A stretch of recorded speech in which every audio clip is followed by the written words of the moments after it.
Olá, turma, tudo bem? Bom dia, boa tarde, boa noite. Mais uma vez estamos aqui, né? Aqui quem fala com vocês é o professor Fábio, tá? Da disciplina de Educação Física. Estou aqui novamente, né? Para mais uma videoaula nossa, ok? Uma videoaula super bacana, ok? Super legal, né? Com um tema bem interessante, ok? Hoje nós iremos trabalhar comportamentos competitivos e cooperativos nas práticas corporais. É isso mesmo, turminha. Tudo bem? Tudo bem com os senhores, com as senhoras? Então, turma, nós somos super competitivos, né? Né, natural, ok? Do ser humano, tá? Sempre querendo, né, competir, ser melhor, né, pessoal? Buscar sempre o seu melhor, né? Buscar sempre vencer, superar desafios. Porém, turma, nós veremos nesse tema agora, tá? Que iremos abordar, que devemos ter um certo limite, né? Ok? Tudo bem? Devemos ter uma tolerância sobre esses comportamentos para que eles não sobressaiam, né? Além da nossa consciência, pessoal, nossa consciência moral, né?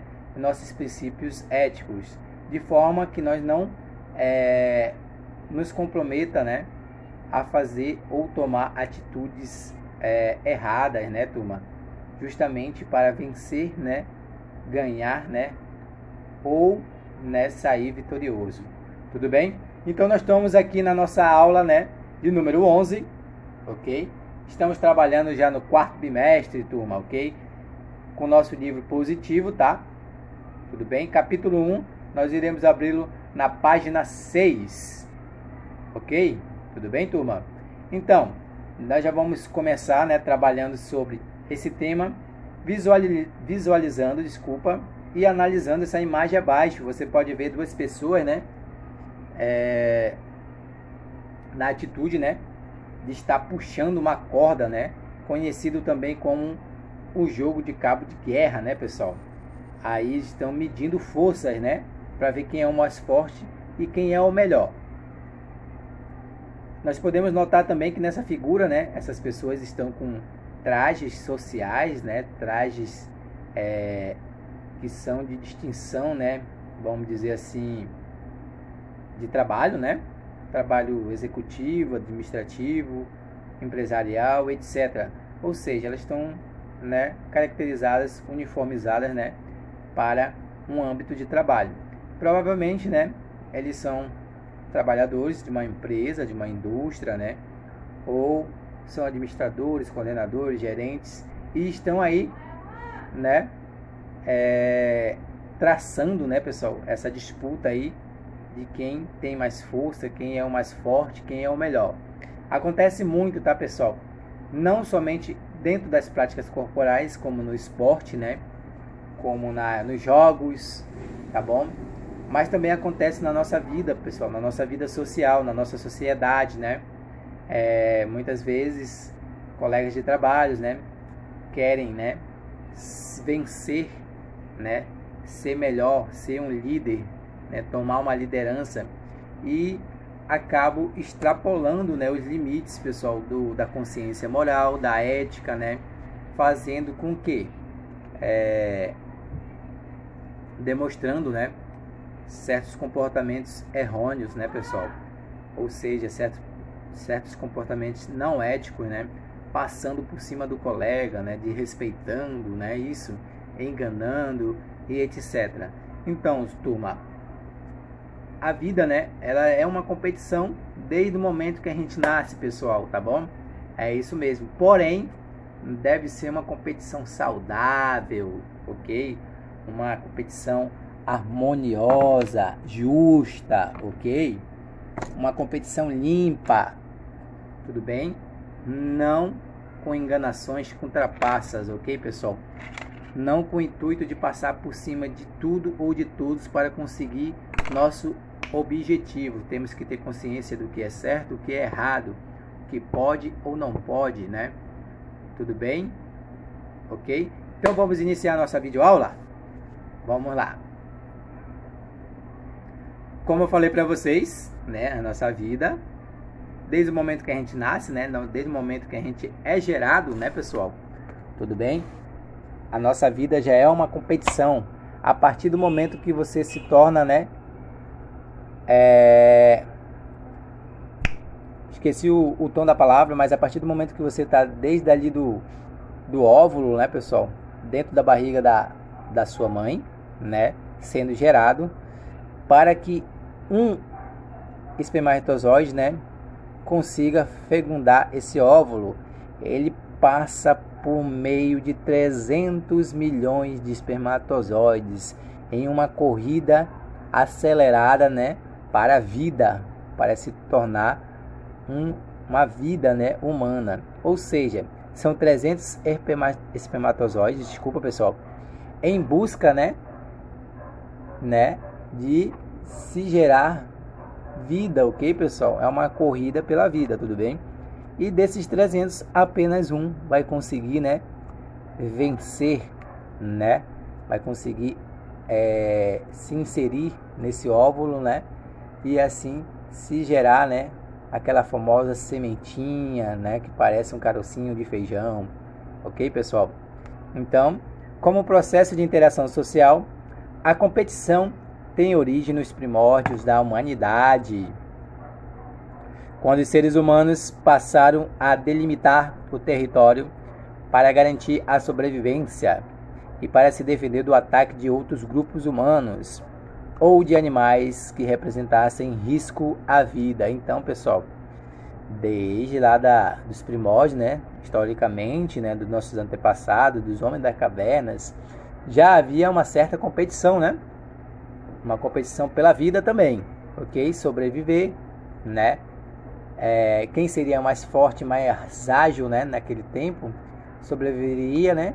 E com certeza também conseguiria caçar, né? Para se alimentar e sobreviver, ok? Os que eram mais fracos, né? Provavelmente, né? Mais tarde poderiam, né?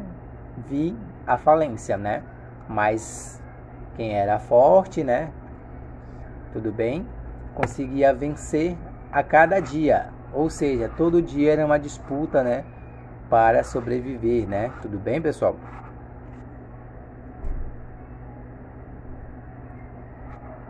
Bem, nós estamos falando da origem da competição, né, pessoal? Então vamos lá.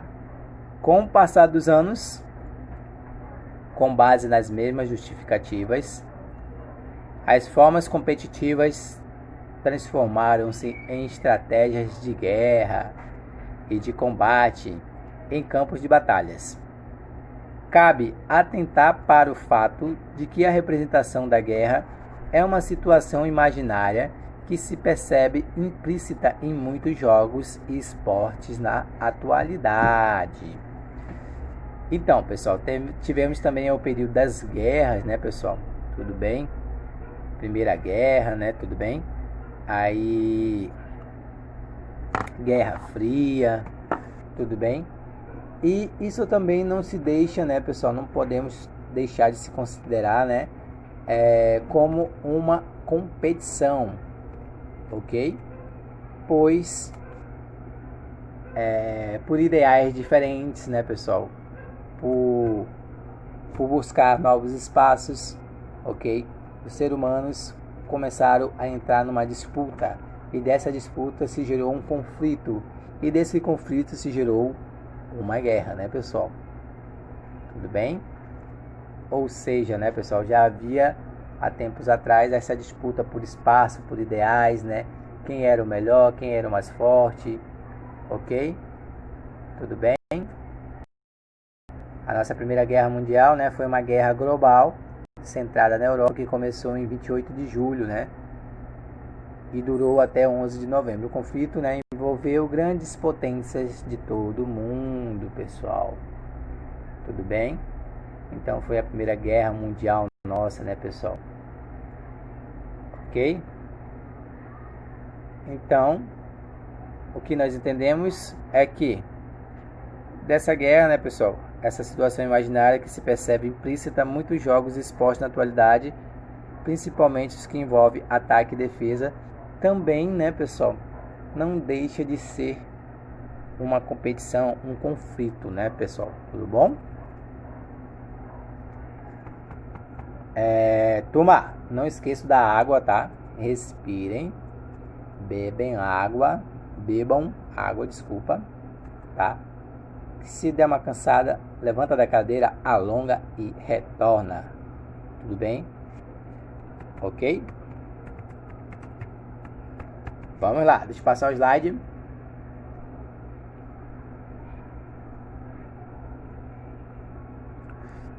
Ainda falando sobre a origem da competição. Vamos lá.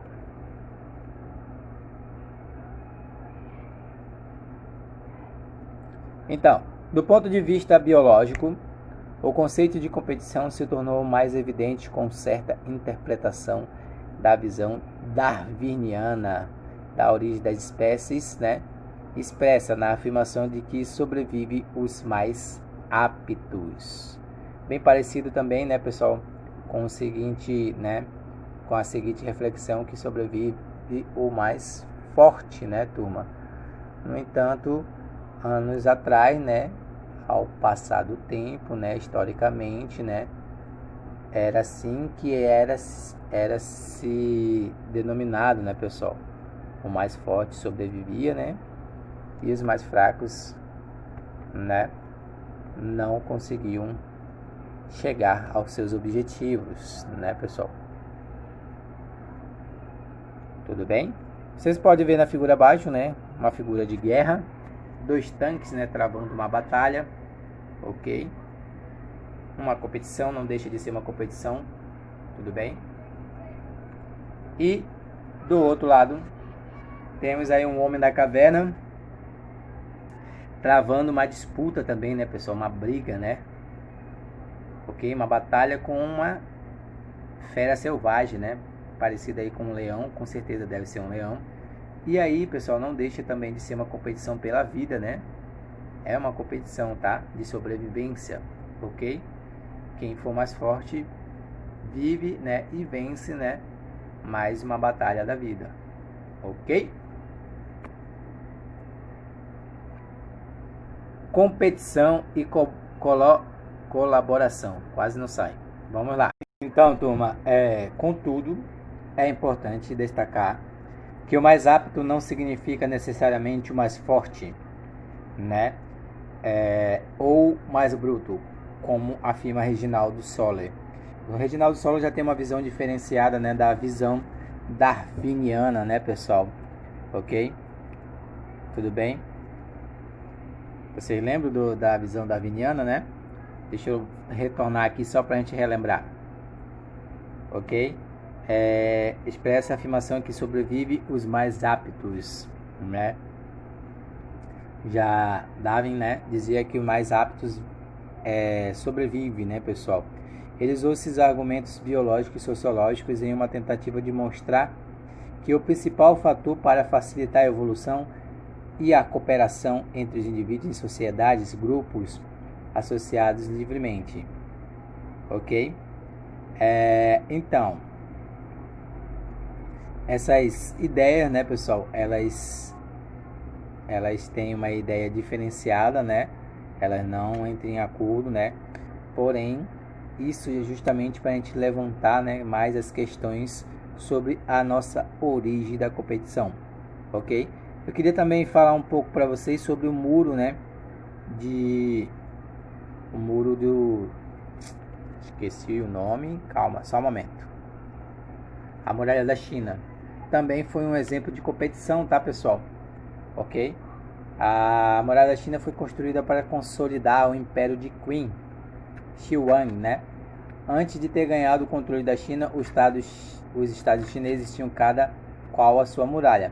Para mostrar que a China era uma só, o primeiro imperador chinês, Qin Shi Huang, ordenou a construção da Grande Muralha, a qual foi feita ao longo de 4 dinastias.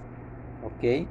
Ela tinha como objetivo proteger o país dos invasores, também ocupar homens desordeiros e soldados que com o fim das guerras ficavam sem trabalho. Então, isso também é um exemplo, tá, pessoal, de competição, né, pelo espaço, gerada há tempos atrás, né? E com isso nós temos historicamente aí a muralha da China, né, comprovando essa origem, né, da competição. Vamos retornar para onde nós paramos mais à frente, né? Ok, nós paramos na visão aqui de Reginaldo Soller, 2002, né? Segundo esse autor, na obra de Charles Darwin, né, fica claro que para a raça humana o valor mais alto da sobrevivência está na inteligência, no senso moral e na consciência moral. Ok? Vamos falar disso já já, senso moral e consciência moral, tá, pessoal? O valor mais alto da sobrevivência está na inteligência. Então, essa é a visão de Charles, né? A visão darwiniana. Senso moral, né? Consciência moral.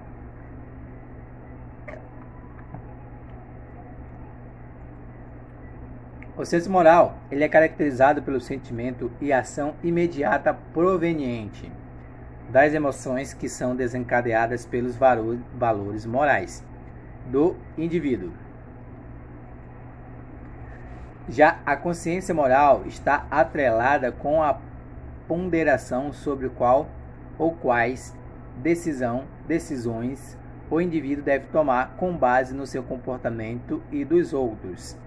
Então, pessoal, o senso moral é caracterizado pelo sentimento e ação imediata proveniente das emoções que são desencadeadas pelos valores morais do indivíduo. Então, o senso moral é um pouco mais individual, né? Já a consciência moral está atrelada com a ponderação sobre quais decisões o indivíduo deve tomar com base no seu comportamento e dos outros. Já a consciência moral, ele vai ter que pensar na sua decisão, né? E se ela vai ser aceitável, não apenas por ele, mas também por toda a sociedade, né, pessoal? Ok? Por todo o grupo que ele se encontra. Ok? Vamos passar o slide?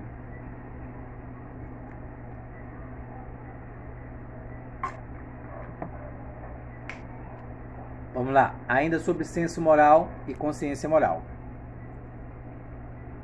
O que é senso moral, pessoal? Nós já falamos sobre esse tema, né? Falamos sobre moral em algumas aulas atrás. Se não me engano, foi na aula 6 ou 7, né? Nós tivemos essa abordagem do moral, né? Da moral, da ética, né? Tudo bem? Mas vamos falar um pouco novamente, vamos reforçar, ok? Pois é muito importante, pessoal, que nós tenhamos, né, essa plena consciência do que é moral, do que é ético, do que é certo, do que é errado, ok? Principalmente dentro de uma competição, tá bom?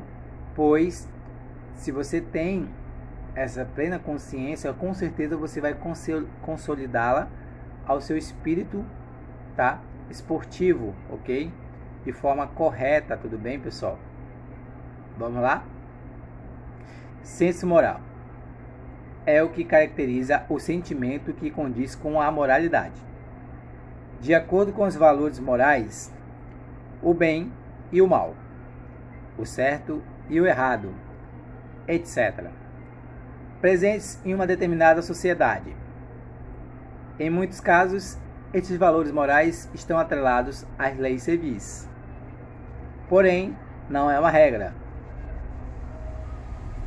A moral é formada por normas adquiridas através da cultura tradicional, acordos e cotidiano do comportamento do ser humano em sua sociedade específica. Pessoal, bem, a moral, né, é como se fosse uma delimitação, né, do que você pode ou não fazer, como se você andasse numa, vamos dizer, numa linha, né, encruzilhada. Tá? De um lado tem bastante água e do outro lado tem bastante fogo. Ou seja, se você andar muito dentro da água, né? Se você sair da linha e andar muito beirando, né, a água, você uma hora pode, né, sentir muito frio ou se afogar. E se você andar muito tempo dentro próximo do fogo, você pode chegar a se queimar, não é isso? Então você tem que andar na linha, nem tanto de um lado e nem tanto do outro, ok? tem que ter uma certa, né, um certo equilíbrio, ok? Então a moral ela serve para isso, para manter a ordem, tá? Para que você tenha consciência do que é certo e errado em momentos de intrigas, né? Em momentos de raiva, né? De estresse, pois se você não tem esse senso moral, né? Com certeza, quando chegar a vivenciar esses certos momentos de raiva, ódio, intrigas, né, estresse, você pode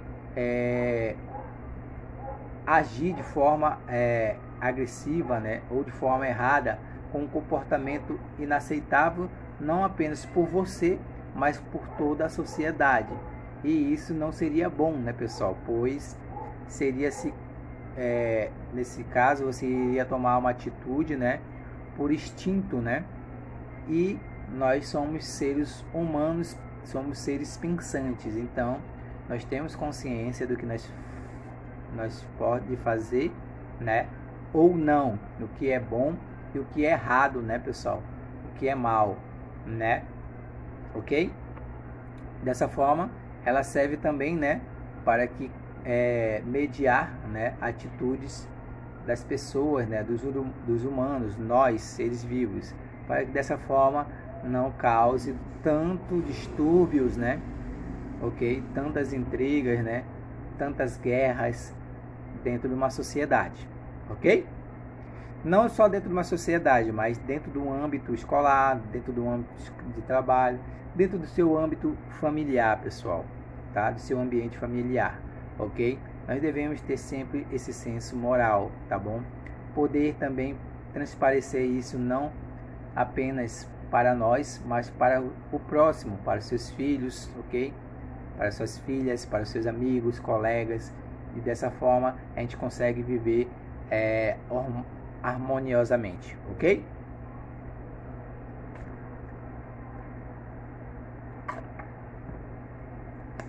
Pessoal, quando eu demorar muito para falar assim, não, por favor, tenha um pouco de paciência. O professor tá bebendo uma água, tá? Ok? Bebam água também, tá? Hidratem-se, não esqueçam. Se caso cansar, levante da cadeira, dá uma alongada e retorna para a videoaula. Vamos lá? Em muitos casos, estes valores morais estão atrelados às leis civis, como eu já falei, né? Porém, não é uma regra, ok? A moral é formada por normas adquiridas através da cultura, tradição, acordos e cotidiano do comportamento do ser humano em uma sociedade específica. Ou seja, os valores morais vigentes no Ocidente podem não ser os mesmos no Oriente, existindo grande diferença entre os atos que são tidos como morais e imorais entre as sociedades que pertencem a cada região. Um exemplo é que aqui no Brasil, né, pessoal, nós não temos, né, pena, né, de morte. Um exemplo bem forte, eu sei, né, um impacto bem grande. É uma lei, né, muito pesada. Realmente, quando se fala em morte, não é legal, né, pessoal? Mas aqui no Brasil nós não temos essa pena, nessa lei. Eu acredito que seja até bom, né, pessoal? Mas algumas pessoas gostariam muito que existisse, né, aqui no Brasil. Porém, alguns países afora, eles já adotaram, né, e já tem como, né, lei isso dentro dos seus países, ok? Então, isso varia, né, pessoal? A moral, né, as normas adquiridas através da cultura, tradição, etc., elas variam, né, de países, né, de cidades para cidades, né, ok? De regiões para regiões, ok? Tudo bem? Então, outro exemplo nós temos também lá para os muçulmanos, se eu não me engano, para o povo árabe, né? Lá a pessoa que comete o delito, né, de roubo ou furto tem algum dos membros, né, superiores amputados, tá, pessoal? Ou seja, a pessoa que já cometeu algum delito, né, de roubo ou furto, ela vai logo se destacar pelo fato, né, de não ter um dos seus membros, tá, pessoal? Ou seja, especificamente a mão, né? tudo bem? Mas aqui no Brasil, pessoal, a nossa lei, ela é um pouco menos, ela é mais flexível, vamos dizer assim, tá? Então, eu acredito que seja até bom, ok? Ser dessa forma, mas acredito também que poderia ser melhorada, né? Ser mais vigorosas em alguns determinados, né, casos, ok? Mas tudo bem, não vamos entrar nessa parte, né, de leis, pois o nosso tema não vai abordar a fundo, né, a questão de leis, tudo bem? Regras e outras coisas. Vamos passar o slide.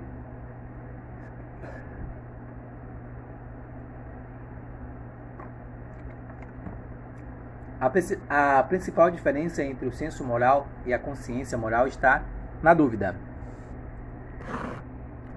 Enquanto o senso moral é o sentimento e a ação imediata em resposta às emoções desencadeadas pelos valores morais, a consciência moral está relacionada com a ponderação sobre quais decisões a pessoa deve tomar em relação ao comportamento de si próprio e de outras pessoas. Turma, uma certa vez eu cheguei a ler, se não me engano foi um artigo, né? Nesse artigo era uma história, né? Relacionada, né, ao que é ética e moral, princípios de ética e moral. E nessa história contava bem assim, um certo pai, né, que um dia, um certo pai nunca tinha cometido nenhum crime, né, nenhum delito, nem qualquer ato de violência ou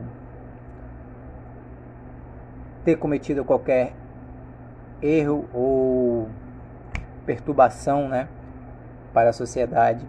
Um certo dia ele se viu encruzilhado, né, sobre o certo e o errado, ok? Esse pai ficou desempregado, né, e se viu numa situação desesperada, pois seu filho precisava de um medicamento, né? Seu filho estava doente, tinha uma doença, né, crônica, e ele precisava de um medicamento de imediato. Caso contrário, o seu filho poderia vir até falecer. E com isso, seu pai desempregado, sem dinheiro, né, ao menos nem mesmo para comer, ele chegou até uma farmácia próximo da sua casa, da sua residência, e conversou com o farmacêutico, né, aonde ele já tinha sido atendido por esse farmacêutico algumas vezes, né,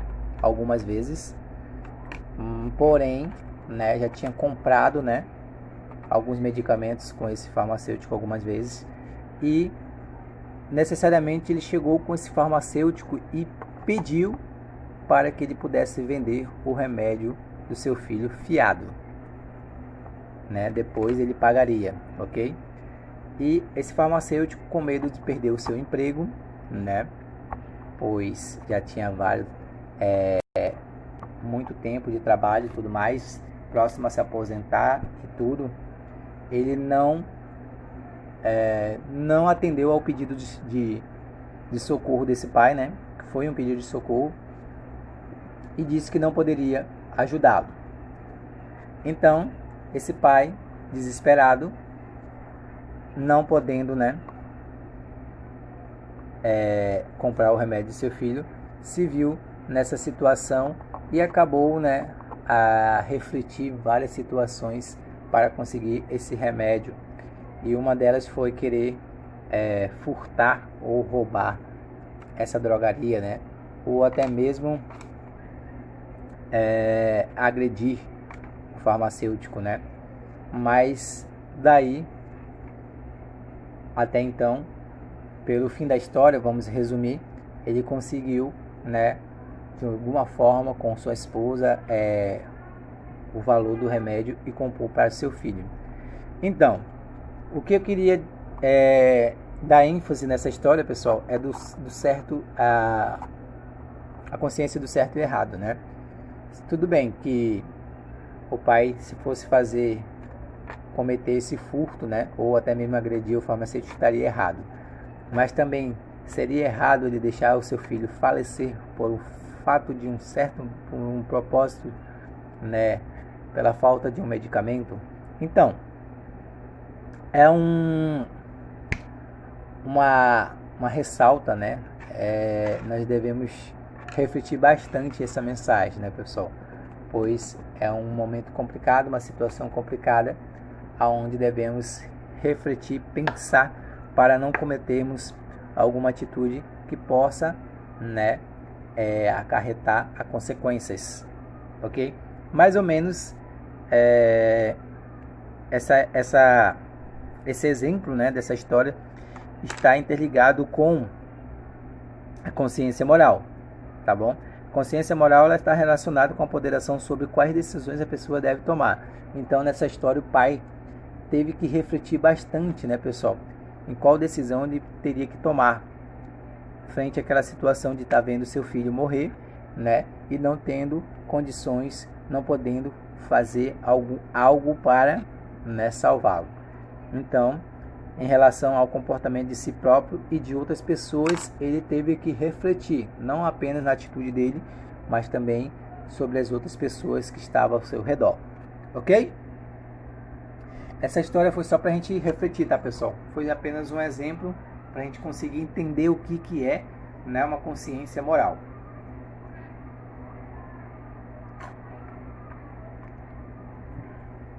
A consciência moral exige que o indivíduo seja o responsável pelos seus atos, assumindo totalmente as consequências de suas atitudes, como eu já tinha citado, tá, pessoal? Por exemplo, quando alguém acha uma carteira com dinheiro na rua e devolve para o seu legítimo dono, esta pessoa utilizou da consciência moral para fazer aquilo que considera estar de acordo com os seus valores morais. Então, esse também é um exemplo do que é o correto a fazer, né, pessoal? Assumindo as consequências de que seu ato traria, ou seja, preferiu fazer o que considerava moralmente certo, ao invés de obter dinheiro extra de modo fácil. Então, isso é uma atitude moral, uma atitude ética, tá, pessoal? Ele agiu da atitude de forma correta, né? Não se aproveitou da situação para se beneficiar, né, pessoal? Tudo bem? Porém, a consciência moral, como eu havia falado já, ela vem, né, a fazer você refletir sobre qual atitude você irá tomar. Lógico que nem todo mundo teria essa certa atitude, né, pessoal? Mas essa seria a atitude correta a ser tomada, ok?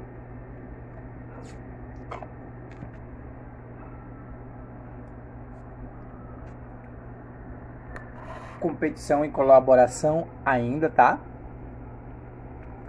Vamos lá. De acordo com o sentido cultural amplo, pode-se dizer que a competição é uma luta incessante dos indivíduos pela obtenção de algo concreto e se caracteriza pela busca de vitórias, conquistas, glórias, benefícios, reconhecimento e conquista de status e prestígio. Muitas das pessoas buscam, né, pessoal, essa luta incessante, essa competição incessante consigo mesmo, tá, pessoal?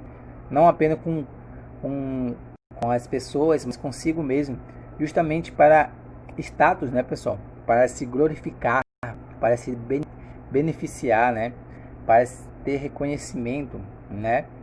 Para prestígio. Às vezes a pessoa busca insensavelmente, né, vencer justamente para preencher o seu ego, pessoal.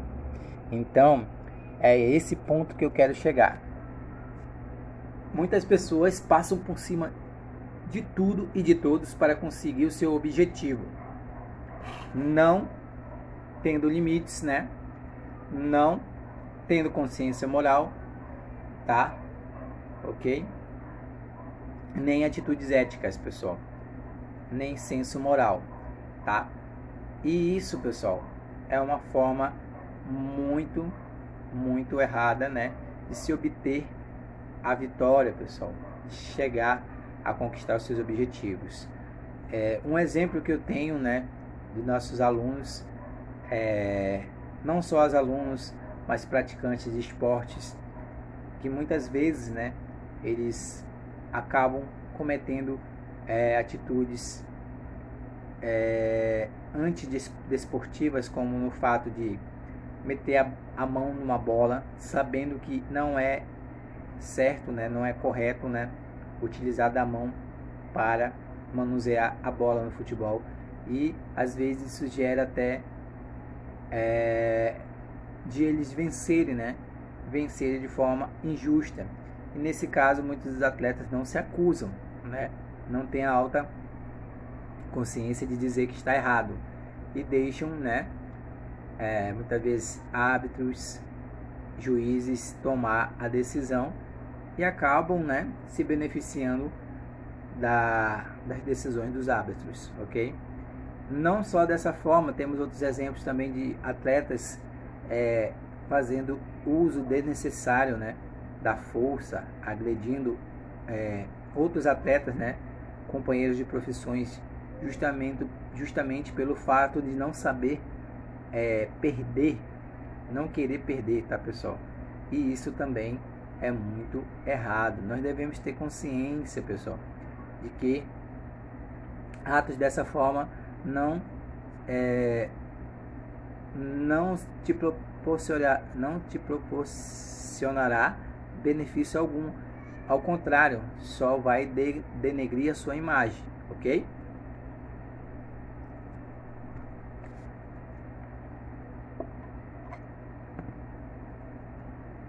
O enfoque biológico da competição influenciou diversos acontecimentos durante a história da humanidade. A luta competitiva e contínua geralmente reflete-se no comportamento humano de maneira impessoal, implícita ou implicitamente, consciente ou inconsciente. Então vocês podem ver aí já dois garotinhos, né, competindo, entrando numa disputa de quebra de braços, pessoal. Não deixa de ser uma competição, tá? Ok? Às vezes, né, essa luta competitiva, ela é tão contínua, né, que ela já fica automatizada no comportamento humano, tá? E às vezes já fica de uma forma inconsciente, né? Ou seja, todo ato, qualquer tomar decisão, qualquer atitude, ele vai querer ser sempre o melhor, sempre vai estar com o intuito de competir.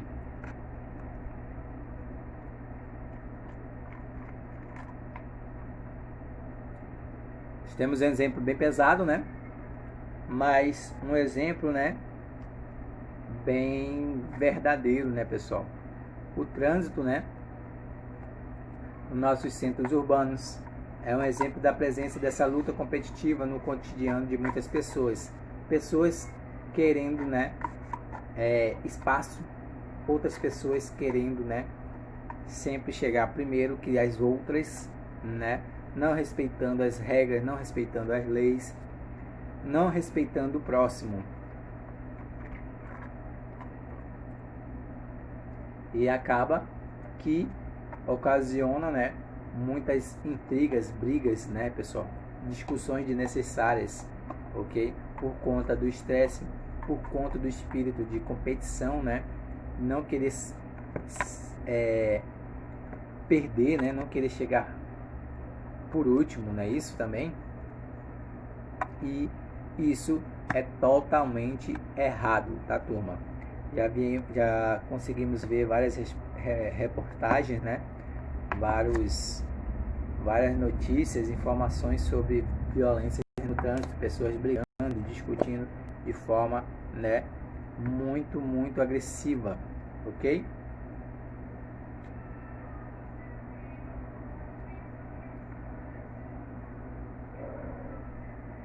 Nas práticas corporais,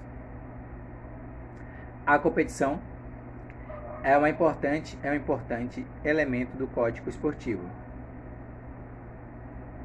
e se reflete nos ideais de concorrência pelo primeiro lugar. pela melhor marca ou pela vitória. Nós devemos ter bastante cuidado, tá, pessoal? Nessa situação, tá? Da competição, dentro dos esportes, dentro das práticas corporais, das atividades físicas, principalmente na fase, né, da infância, da criança, tá, pessoal?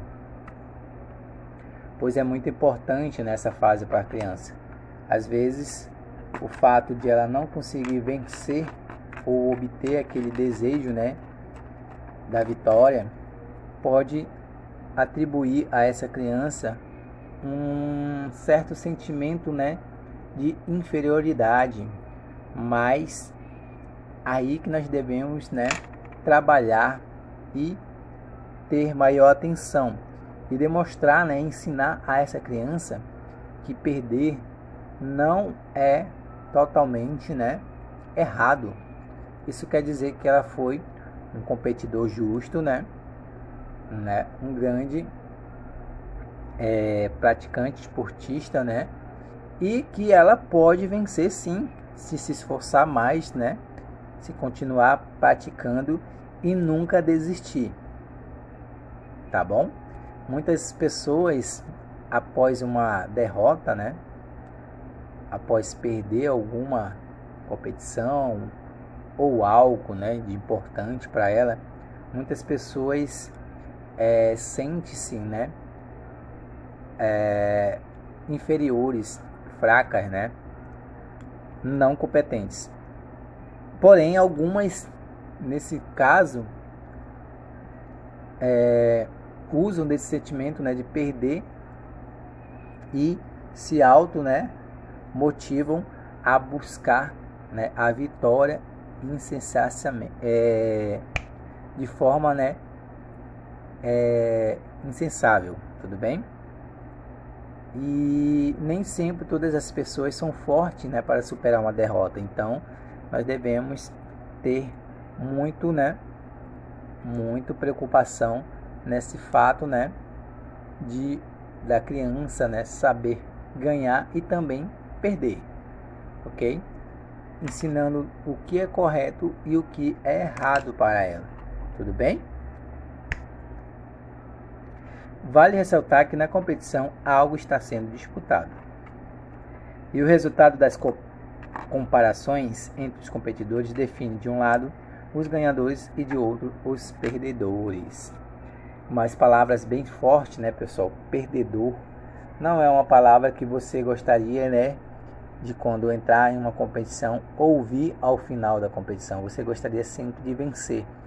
No entanto, como eu falei, perder, pessoal, nem sempre é ruim. Certo que não é tão bom, mas às vezes serve de estímulo para essa pessoa vencer, né? Ok? Buscar vencer, melhorar, né? E buscar sempre o seu melhor. Mas dessa forma, isso só será alcançado se for trabalhado de forma correta na infância dessa criança, né? Tudo bem? Estimulando ela e sempre deixando claro e consciente, né, o objetivo, né, o objetivo e a reflexão, né, de uma certa competição, ok? Vamos passar o slide? Dessa forma, cabe compreender a competição como uma importante forma de interação entre os sujeitos, que impulsiona e potencializa o crescimento social. Contudo, também é necessário fazer algumas ressalvas quando se discute esse tema. Então, pessoal, devemos passar, né, a ideia de que uma competição, pessoal, é uma forma também de se divertir e de mostrar o seu potencial, que você pode, né, e você é melhor só pelo fato de já estar competindo entre aqueles grandes atletas, né? Entre aqueles esportistas, ok?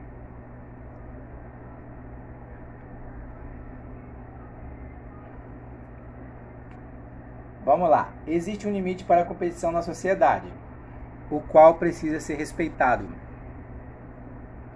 assim como os sujeitos com que se compete. Ganhador e perdedor são efêmeros e por isso não deve representar uma estigma para os sujeitos. Tudo bem, pessoal? Até aí? Tá dando para entender? Isso é alguns tópicos, né, do que nós devemos refletir, tá? Em uma competição. Tudo bem? Feitas essas considerações, a educação física na escola tem como um dos seus propósitos possibilitar a vivência da competição, tá, pessoal? A competição de uma forma saudável, em que, no que se refere à formação humana, todos saem ganhando, ok? Então, pessoal, por isso a nossa disciplina de educação física é tão importante para esses jovens, né? Devemos demonstrar para eles que esse ato de competir, de ganhar ou perder, é uma forma, né, saudável, é uma forma, vamos dizer assim, normal, tá? Aonde, com certeza, todos são vencedores, todos são ganhadores, né? Lógico que dentro de uma competição sempre vai ter uma premiação, mas isso não quer dizer que se você não ganhou uma premiação, se você não chegou a obter a vitória, isso não quer dizer que você é um perdedor, mas sim um grande competidor, né, pessoal? Um grande atleta e uma grande, né, pessoa, ok? Vamos para nosso exercício, né, pessoal? Mais um exercício após a videoaula, tá? Não esqueçam de realizarem, tá? Fazerem o nosso exercício. O exercício, eles servem, pessoal, para a gente fixar o nosso conteúdo, nosso assunto de estudo, para que assim, quando a gente for realizar nossos exames, né? As nossas provas, ok? Bimestrais, nós possamos, né? Sair, né? Assim, com, né, uma forma avaliativa uma forma avaliativa positiva, tá, pessoal? Que a gente consiga conquistar a nossa, né, o nosso objetivo, ok? Tudo bem, pessoal? Obrigado pela atenção, ok? Até a próxima videoaula. Qualquer dúvida, estarei à disposição dos senhores e senhoras. E fui! Tchau, tchau! Olá! Meu nome é Márcio e eu sou professor de Filosofia e de Sociologia. Nessa aula eu quero falar com vocês sobre senso moral, consciência moral, juízo de valor e juízo de fato.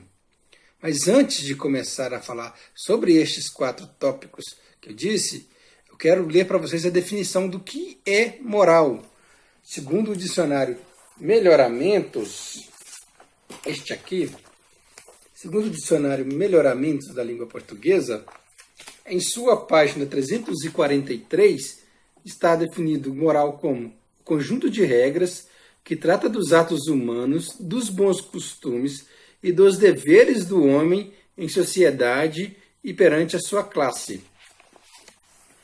Moral é o costume da sociedade, é o padrão. Moral é a regra da sociedade, é aquilo que é aceito moralmente, ou seja, é uma regra de convivência social. Dito isto, vamos partir para os 4 tópicos. Nesta aula, para falar disso, eu vou usar como referência também este livro de filosofia, Iniciação à Filosofia, da Marilena Chauí, livro que é muito usado nas escolas estaduais de Minas Gerais, no triênio 2018, 2019 e 2020. Vamos lá. Senso moral. O que seria senso moral? Senso moral é a maneira como analisamos a conduta e a ação de outras pessoas em determinadas situações. Como assim? Você precisa analisar qual é a situação que te põe a refletir que acontece com outras pessoas. Aquilo que te faz pensar, poxa vida, e agora? O que deve ser feito? Imagine a hipotética situação.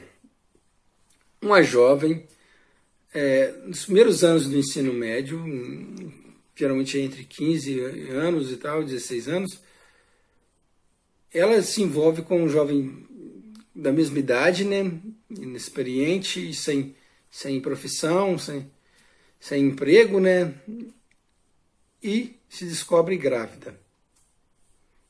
O pai da criança não vai assumir, porque não tem condições financeiras nem psicológicas nenhuma para isso. Ele não irá assumir. Os pais da jovem são carentes, são muito pobres e, além disso, são extremamente conservadores e não aceitariam ela em casa grávida, solteira, menor de idade, grávida. Ela já sabendo dessas duas situações, ela se desespera. O namorado, que não irá assumir a criança e já declarou que não irá assumir, tem a possibilidade, apresenta a esta jovem a possibilidade de fazer o aborto, dizendo que consegue o dinheiro para fazer o aborto. Imagina a situação. Você se põe a pensar, meu Deus, e agora? Ela fala para os pais e é expulsa de casa? Ou ela... Porque se ela não falar, irá aparecer a gravidez de qualquer forma, né? Ou ela aborta e corre os riscos. Quando você se vê pensando nessa situação, meu Deus, como vai fazer? E agora? Isso é o senso moral. O seu senso moral está ativado diante dessa situação. Da mesma forma, para ilustrar, imagine um pai de família desempregado, com suas contas já vencendo, seus filhos precisando ser alimentados, sua esposa dependente, e suponha aí que essa esposa seja doente, ou algum dos filhos. Ele está desempregado já há um bom tempo. Precisa trabalhar, não acha emprego. Mas, durante esse tempo de desemprego, já com a situação difícil, surge uma proposta de trabalho para ele. Só que nesta proposta de trabalho, envolve ele ser cúmplice de algo ilícito. E aí? Qual o dilema? Você começa a pensar, ele deve aceitar o trabalho? Lembre-se que é ilícito o que ele vai fazer. Aí ele deve largar isso de lado e não agir de forma ilícita e esperar um outro emprego que não seja ilícito? Quando você se vê pensando nisso aí, é seu senso moral que está ativado. Então, o senso moral é a capacidade de refletir sobre sobre as situações, sobretudo de outras pessoas. Já consciência moral, imagine a situação dessa moça que eu disse ou deste pai. Né? Vamos lá. Consciência moral é a capacidade de decidir o que fazer e de justificar a razão do que você está fazendo e da sua decisão. Ou seja, consciência moral é a ação, é você agir e responsabilizar-se pela decisão que tomou. Então, se o seu senso moral se viu atinado, né, ligado, aguçado pelas duas situações que anteriormente eu citei, agora imagine-se que essa situação é você. Ou imagina eles, o pai desempregado e a menina grávida. O que devem fazer? Imagine que você agora vai fazer. Aí o pai, por exemplo, desempregado, vamos tomar ele como exemplo aqui. Ele decide que precisa aceitar o emprego, porque ele tem filhos para sustentar, esposa para sustentar, ou a esposa doente, ou um dos filhos é doente, e ele já está desempregado há muito tempo, as contas estão vencendo, e ainda tem o alimento e tal. Ele decide por aceitar. Ao aceitar, ele precisa compreender que está correndo um risco de, inclusive, ser preso. Então, o que é a consciência moral? Consciência moral é você agir você tem um dilema moral e você agir. Ao agir, você assume a responsabilidade sobre a sua ação. Então, a consciência moral seria você viver um dilema e tomar uma decisão e se responsabilizar. Tanto numa situação quanto na outra, terá que se tomar uma decisão. E esta decisão terá um acarretamento, né, de responsabilidade. No caso da moça, se ela não aborta, ela será expulsa de casa, porque a gravidez irá aparecer, né, como ela vai sustentar uma criança, ou se ela aborta, ela pode correr os riscos da complicação, ou, se descoberto o aborto, ser processada, já que é crime, o aborto é ilegal no nosso país. No caso do pai, por exemplo, ele pode aceitar o emprego, como eu disse, na possibilidade de aceitar, e mais tarde ser descoberto que ele é um agente passivo ou talvez até ativo de algo ilícito e ser preso. Se ele não aceitar, simplesmente pode demorar muito tempo para aparecer emprego e a família dele se vê em grandes dificuldades. Então, ele terá que agir de acordo com sua consciência moral. Lembre-se, moral é a norma, né, a regra de convivência da sociedade. Tá bom? Partindo mais adiante, vamos para juízo de valor e juízo de fato. O que é juízo de valor? Juízo de valor é geralmente subjetivo, exprime opiniões. Porque o valor, geralmente, ele é moral, subjetivo, como eu disse antes. Para você entender o que é um juízo de valor, vou te dar um exemplo. Você dizer, fulana é bonita. Isso é um juízo de valor, porque é um valor, ser bonita é um valor que você atribui àquela pessoa. Da mesma forma que outra pessoa pode não atribuir este mesmo valor e dizer, não, fulana é feia, ou fulana não é bonita. Da mesma forma, você pode dizer, eu não vou àquela cidade porque aquela cidade é ruim. Ruim é um valor que você dá à cidade. É o juízo do seu valor para a cidade. Outras pessoas podem achar a cidade boa. Ou do contrário, você pode dizer, aquela cidade é muito boa no verão. E nem todo mundo achar, não, aquela cidade é ruim no verão. Lá tem muita gente, lá faz muito calor. Então, isso é um juízo de valor, é o valor que você atribui às coisas. Do contrário do juízo de valor, para você entender bem, e vamos para o final desta aula, é o juízo de fato. Quem já ouviu, principalmente as pessoas antigas, dizer, ou numa conversa, ou às vezes no filme, numa novela, as pessoas dizerem, mas de fato isso é assim. Juízo de fato é como as coisas são e por que são. Por exemplo, de um juízo de fato. Está chovendo. Se eu digo está chovendo, pode ser comprovado incontestavelmente que está chovendo. Basta você abrir a janela, sair na rua, abrir a porta, você verá que está chovendo. Ou se eu disser não está chovendo, não é um valor que eu estou atribuindo ao tempo. É de fato está chovendo ou não está. Se eu disser este fone é branco, eu não estou dando valor de branco para ele. Ele é branco. É um fato. É um fato.